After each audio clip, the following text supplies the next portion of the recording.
स्वागत छ भाइ बहिनीहरुलाई नेपाल अनलाइन स्कुलमा। हामीहरूले म्याट्रिक्ससँग रिलेटेड सर्ट क्वेशन्सहरू डिस्कस गरिरहेका थियौँ, जुन कुरामा हामीले टाइप 3 सम्म लगभग सिद्ध्याउन आँटिसकेका छौँ। हामीले टाइप 3 मा आज लास्ट सेसन रहनेछ। हामीहरू यसपछि भने टाइप 4 को क्वेशनहरू डिस्कस गर्नेछौँ र आजको लागि हामी भने टाइप 3 नै डिस्कस गर्नेछौँ, जसमा हामीहरूको आज भने हामीले 2060 तिर अनि 65, 68, 66 तिर सोधेका क्वेशनहरू लिएका छौँ। जस्तै मैले यहाँ पहिलो क्वेशन लिएको छु र यो क्वेशन हामीहरूलाई 2060 मा रेगुलरमा सोधिएको क्वेशन हो र क्वेशन छ हामीहरूको ए भन्ने म्याट्रिक्स दिएको छ र त्यसलाई भनेको छ यसको इन्भर्स कति हुन्छ, के हुन्छ क्याल्कुलेट गर भनेर भनेको छ हामीहरूलाई question. Then first of all हामीलाई गिभन के छ त्यो लेखौँ। So here given is given matrix A is equals to 7 4 3 2. then हामीहरुको यसको डिटरमिनेन्ट क्याल्कुलेट गरौँ first of all. So determinant of A matrix A भनेको 7 4 3 2 AD माइनस BC यानी कि 14 माइनस 12 यानी कि यो हामीहरुको 2। देन यसपछि hence A inverse exists यसलाई लेख्न सक्छौँ हामी। यदि हामीहरुको डिटरमिनेन्ट चाहिँ 0 आएको भए हामीहरुको A inverse does not exist, cannot be exist भनेर लेख्थ्यौं, तर हामीहरुको यहाँ चाहिँ determinant of A matrix A के छ त नन जेरो छ। So inverse matrix exist. So त्यसैगरी देन हामीहरुको A इन्भर्स हुन जान्छ 1 upon determinant of A into adjoint of matrix A। ठीक छ। देन हामीहरुको यहाँ हुने भयो 1 upon 2। ठीक छ। डिटरमिनेन्ट भनेको हामीहरुको 2 छ र एडजोइन्ट भनेको हामीहरुको हुन जान्छ जस्तै DA माइनस BC हुन्छ। देन हामीहरुको यो भनेको त जस्तै म्याट्रिक्समा हेर्दा हामीहरुको D भनेको छ 2 र A भनेको छ 7 र माइनस B हुने भयो यानी कि माइनस 4 माइनस C यानी कि माइनस 3। ठीक छ। Then 2 upon 2 minus 4 upon 2 minus 3 upon 2 7 upon 2। then 2 upon 2 गर्दा यो हुने भयो हामीहरुको 1 minus 2 minus 3 by 2 then 7 by 2। यो भयो हामीहरुको matrix inverse of matrix A। Thus the required inverse matrix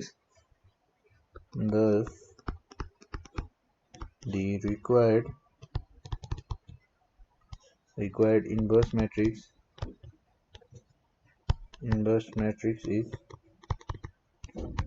is 1 minus 2 minus 3 by 2 7 by 2 हामीहरुले यसरी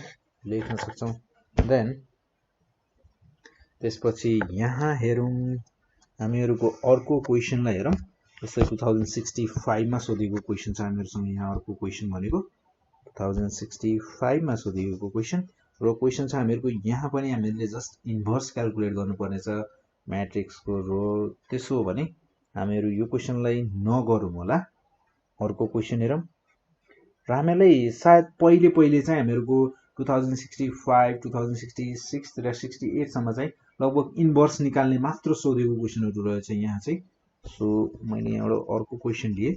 2065 मा सोधेको क्वेशन छ। यो पनि फेरि सप्लिमेन्टमा सोधेको क्वेशन रहेछ 65 मा। देन क्वेशन छ हामीहरुको इफ P भन्ने एउटा म्याट्रिक्स गिभन छ 2 0 3 1 यो भयो हामीहरुको म्याट्रिक्स। देन हामीहरुलाई भनेको छ find the inverse matrix of P। P को इन्भर्स मैट्रिक्स कति हुन्छ त्यो क्याल्कुलेट गर भनेर भनेको छ। देन हामीहरुको यहाँ here P is equals to छ हामीहरुको 2 0 3 1। देन हामीहरुसँग यसको डिटरमिनेन्ट भनेको P को डिटरमिनेन्ट 2 0 3 1 then determinant भनेको हामीको हुने भयो AD minus BC then AD minus BC भनेको 2 1 2 minus 3 0 0 then हामीको determinant भनेको 2 हुने भयो so which is not equals to 0 which is not equals to 0 then hence P inverse exists hence P inverse exists so now P inverse is equals to 1 upon determinant of P into adjoint of P then 1 upon 2 adjoint of P भनेको हामीहरुको हुन जाने भयो 1 0 र त्यसैगरी -3 2 ठीक छ 1 0 -3 2 र हामीहरुको यहाँ हुने भयो 1/2 0/2 then -3/2 then 2/2 so यो हुने भयो हामीहरुको 1/2 0 -3/2 then 1 यो भयो हामीहरुको required inverse matrix of P. Thus the required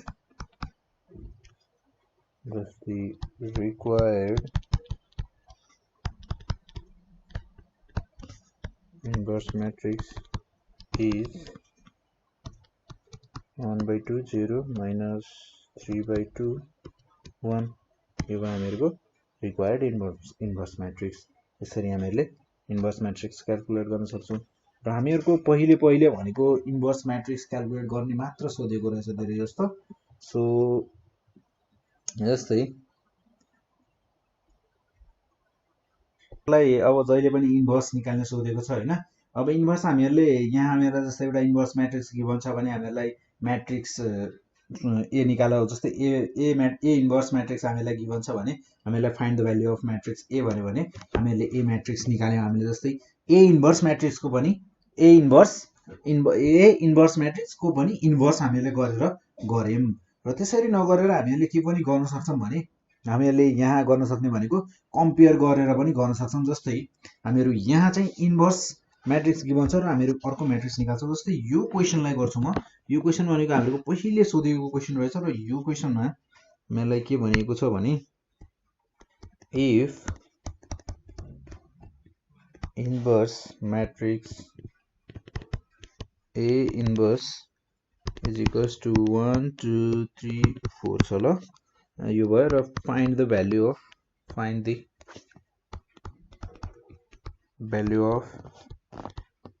matrix A भन्यो ल A भन्ने म्याट्रिक्स को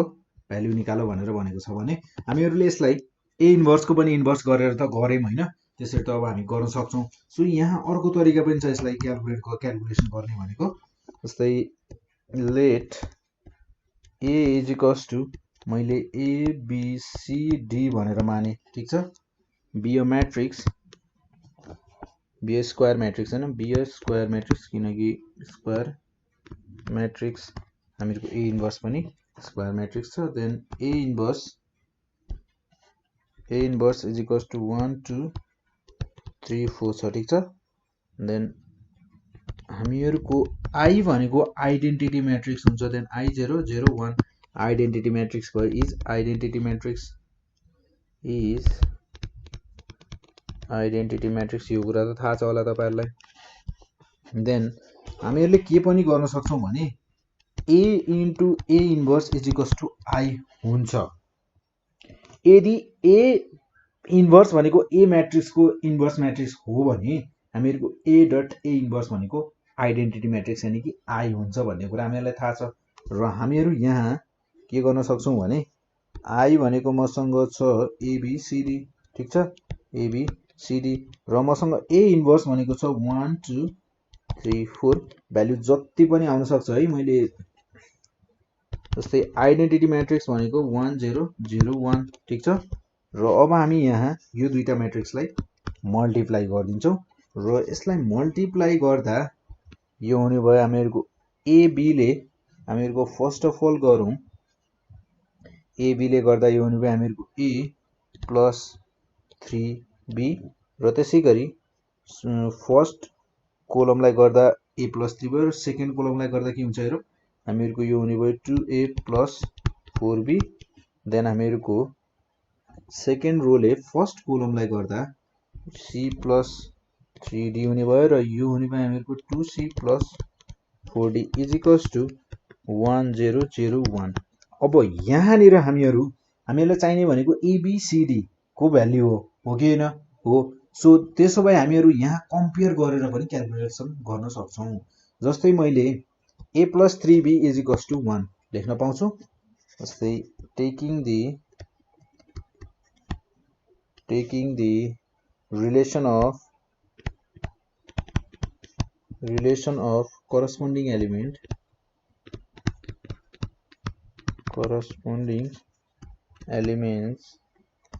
corresponding elements from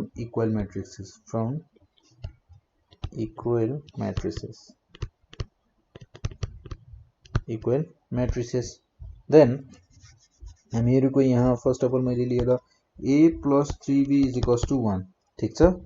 र मैले यहाँबाट a is equals to minus 3b calculate गरे देन मैले 2a plus 4b is equals to 0 हुने भयो र यहाँ मैले यदि a को भ्यालु पुट गरे भने त्यसले मैले यसलाई इक्वेसन फर्स्ट भने र यदि मैले यहाँ फ्रम फर्स्ट लेखेर टु a को भ्यालु म राख्न सक्छु -3b ठीक छ राख्न सक्छु कि सक्दिन त सरी यहाँनिर 1 - 3b हो है 1 - 3b राख्न सक्छु then plus 4b is equals to 0 ठीक छ म यहाँबाट अब b को भ्यालु क्याल्कुलेट गर्न सक्छु then 2 - 6b plus 4b is equals to 0 then यो हुने भयो मेरो 2 - 2b is equals to 0 और यो हुने भयो मेरो 2 is equals to 2b then therefore b is equals to 1 मेरो b भनेको 1 हुने भयो सो from first लेखे मैले फेरि र अब मैले b को भ्यालु यदि इक्वेसन फर्स्ट मा राख्यो भने a को भ्यालु निकाल्न सक्छु a is equals to 1 - 3b छ then 1 - 3 into 1 is equals to 1 - 3 is equals to -2 हामीहरुको a को भ्यालु त -2 रहेछ र अब मसँग a र b को भ्यालु छ यदि a र b को भ्यालु छ भने मसँग जस्तै अब यहाँ म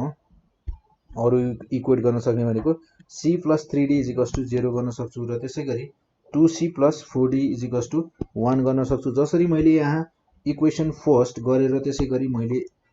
a र b को भ्यालु निकाले यहाँबाट दुईटा इक्वेसन बनाएर र त्यसैगरी म यहाँ के गर्न सक्छु भने यहाँ दुईटा रिलेसनलाई लगेर c र d को भ्यालु पनि क्याल्कुलेट गर्न सक्छु जस्तै मैले यहाँनिर के गरे भने अनि टक्क यस्तो लाइन तान्छु र साइडमै गर्छु देन मेरो यहाँनिर हुने भयो c plus 3d is equals to 0 ठीक छ देन मेरो c भनेको -3d हुने भयो यसलाई भने मैले ल equation second so again 2c plus 4d is equals to 1 2c plus 4d is equals to 1 ठीक छ देन मैले c को ठाउँमा म -3d राख्न सक्छु -3d plus 4d is equals to 1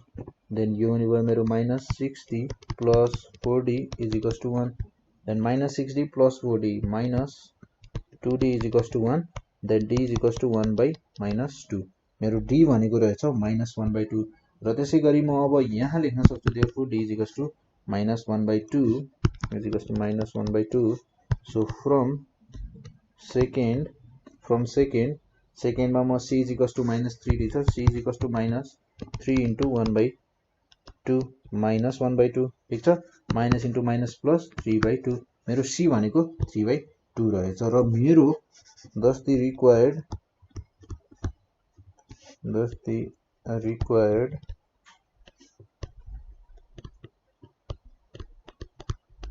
required matrix is